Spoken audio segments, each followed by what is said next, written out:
مساء الخير على كل عشاق النباتات الداخلية، بين قوسين أحباب مشتل الصوب.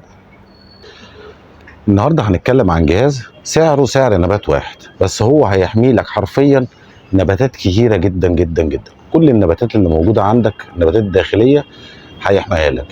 فهو هو جهاز مهم جدا جدا. تعال نعرف ايه هو الجهاز دوت وازاي نستخدمه، وايه علاقة الرطوبة بدرجة الحرارة. خليكم معانا. بس قبل ما نبدا، اللي ما اشتركش في القناه ينزل حالا يشترك في القناه ويفعل زر التنبيهات عشان يوصلك كل جديد. ولو عجبك الفيديو لايك وشير عشان معلوماتنا توصل لكل حته في العالم. معاكم وسام صقر من قناه مشتل الصوبه. خليكم معانا.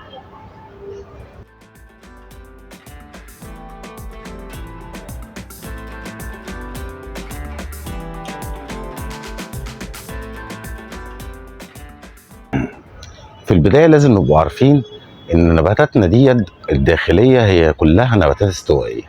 يعني ايه نباتات استوائيه؟ يعني بتعشق الرطوبه العاليه مع درجه الحراره العاليه، وانسب درجه حراره ليها من 21 لحد 26، وانسب نسبه رطوبه من 45% لحد 65%. دي مش هنقدر نقول انها ارقام ثابته، لان في المناطق الاستوائيه درجه الحراره بتعلى اكتر من كده طبعا، وبالتالي نسبه الرطوبه بتعلى اكتر من كده. يبقى لازم نعمل حاجه مهمه جدا جدا جدا. لما درجه الحراره بتاعتنا تعلى لازم كمان نزود نسبه الرطوبه.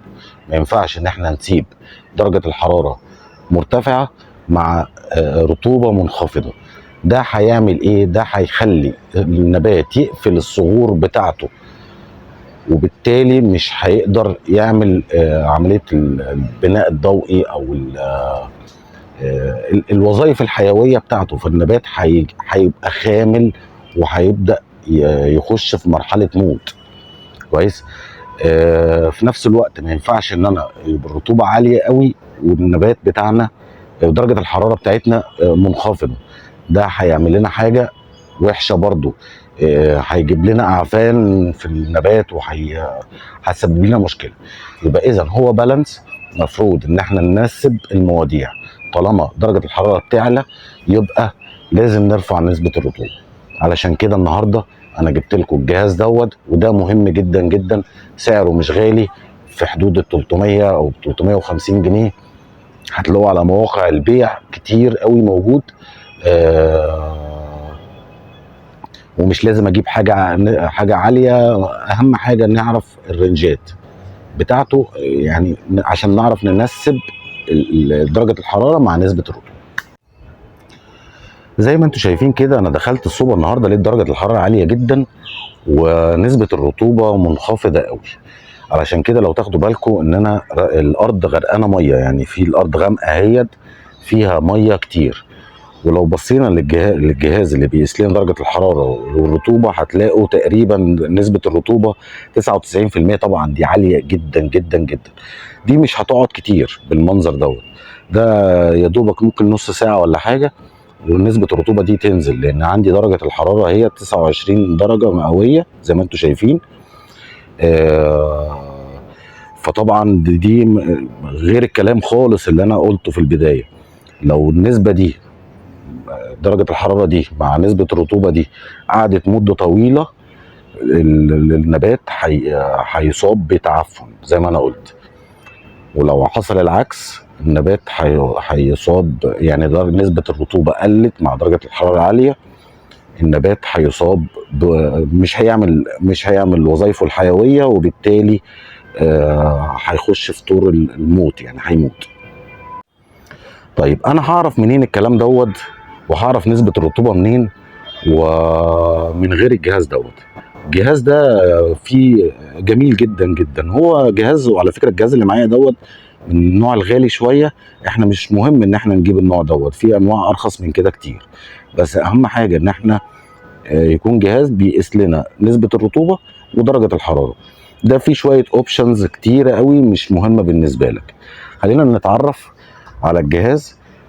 هو جهاز بسيط خالص، ما عندوش اي مشكله. على فكره دي الساعه بتاعته. كويس.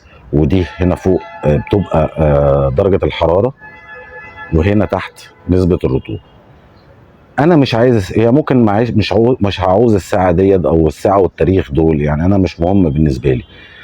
انا حتى مش ظابطهم، يعني لا ظابط الساعه ولا ظابط التاريخ. كويس.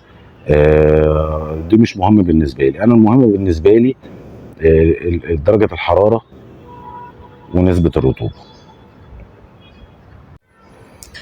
طيب في ناس هتقول لي ان في برامج على التليفون بتقيس نسبه الرطوبه ودرجه الحراره. هقول لهم انا اسف جدا جدا جدا، البرامج اللي موجوده على التليفون ديت بتجيب لك المنطقه، يعني مثلا احنا في اسكندريه هيجيب لك اسكندريه كلها او الدور نسبه الرطوبه فيها كام ودرجه الحراره فيها كام، لكن مش هتجيب لك الحاجه اللي موجوده جوه البيت عندك.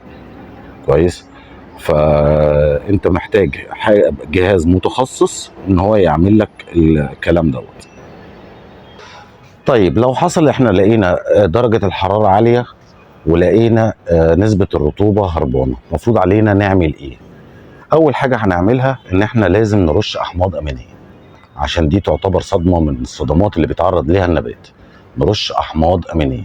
بعد كده طبعا الاحماض الامينيه ديت احنا بنرشها في صوره سائله، هتلاقي نسبه الرطوبه اوريدي علت، رفعت معانا.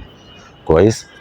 تاني يوم هبص على على نسبه الرطوبه ودرجه الحراره، لقيتها برضو درجه الحراره عاليه ونسبه الرطوبه منخفضه، هرش ميه فقط على النبات. برضو بكرر كتير جدا جدا جدا ان احنا لما نيجي نرش ميه على النبات ما نرشش باغراق. هو كفايه رش برذاذ رفيع خالص، يعني احنا ممكن ما نشوفش النبات غرقان. انا هنا الصوبه دخلت عليها لقيت الصبح درجه الحراره عاليه جدا ونسبه الرطوبه منخفضه قوي، فعلشان كده قمت جاي داخل بالخرطوم، يلا يلا يلا يلا يلا، رشيت رشيت رشيت لحد ما ايه، زي ما انتم شفتوا كده نسبه الرطوبه عندي عالت على الاخر. دي ان شاء الله رب العالمين زي ما قلت لكم هتقعد نص ساعه والرطوبه دي هتهرب، خصوصا ان انا فاتح البيبان فالرطوبه دي كلها هتطلع لبره. طيب هقول معلومه مهمه جدا جدا جدا. طب على افتراض ان حصل العكس، ان نسبه الرطوبه عالت ودرجه الحراره انخفضت، وعلى فكره ده بيحصل كتير قوي قوي قوي في الشتاء. في الحاله دي النبات بيخش في مرحله سكون. احنا متفقنا ان لو درجه الحراره انخفضت ونسبه الرطوبه عالت، النبات ممكن يحصل له تعفنات. فبالتالي ان احنا بنبعد تماما تماما تماما عن الرش الورقي. ما نرشش النبات بالورق بالميه. احنا دلوقتي نسبه الرطوبه عندنا عاليه، هنرش هتعلى اكتر. طيب هيحصل ايه؟ هيحصل لنا تعفنات وحاجات كده. فلا، ففي فتره الشتاء ده بنوقف تماما رش النبات بالميه، الا برضو لو احنا معانا الجهاز دوت هيقول لنا، او احنا هنعرف منه ان لو النسبه يعني درجه الحراره وصلت مثلا 8 7 10، يعني ارقام منخفضه خالص ونسبه الرطوبه عاليه، هنوقف. كويس. طب يعني في اوقات حلوه الجو بيبقى كويس، بيبقى مثلا نسبه درجه الحراره في ال 21 22 وتلاقي نسبه الرطوبه 65%، يعني اقل شويه اعلى شويه، ممكن برضو نرش النباتات بالميه خفيف جدا. طيب ده معناه ايه؟ ان احنا في الصيف بنرفع الرطوبه عندنا وبنرش الميه بالنبات كل فترات على فترات متقاربه. في الشتاء بنرش النبات على فترات متباعده علشان ما يصابش بالاعفان. وتعال نلاحظ حاجه تانية مهمه جدا. النبات في الشتاء او التربه عندنا في الشتاء بتنشف بعد مده طويله جدا، ممكن تخش في 30 يوم، ممكن تخش في اكتر من كده. كويس.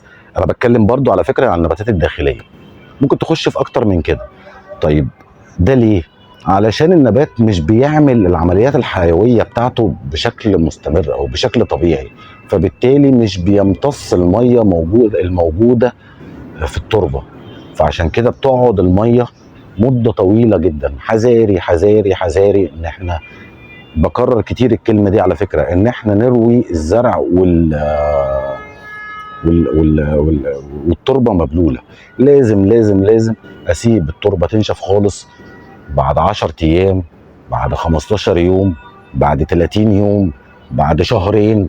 والله ما هتفرق. حتى لو النبات عطش شويه مش هيحصل له حاجه، بالعكس النبات لما بيعطش بيبقى دي حاجه صحيه، خصوصا ان النبات دوت موجود في بيئه مغلقه، في بوتات.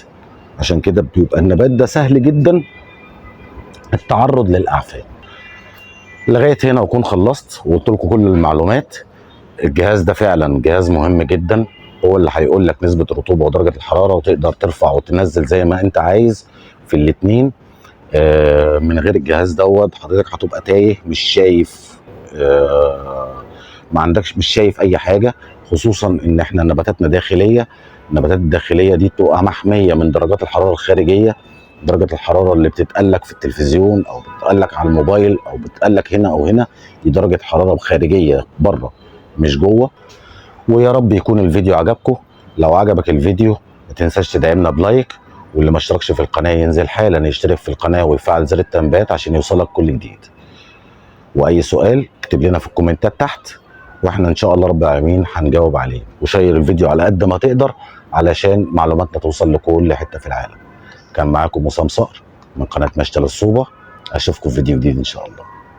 باي باي.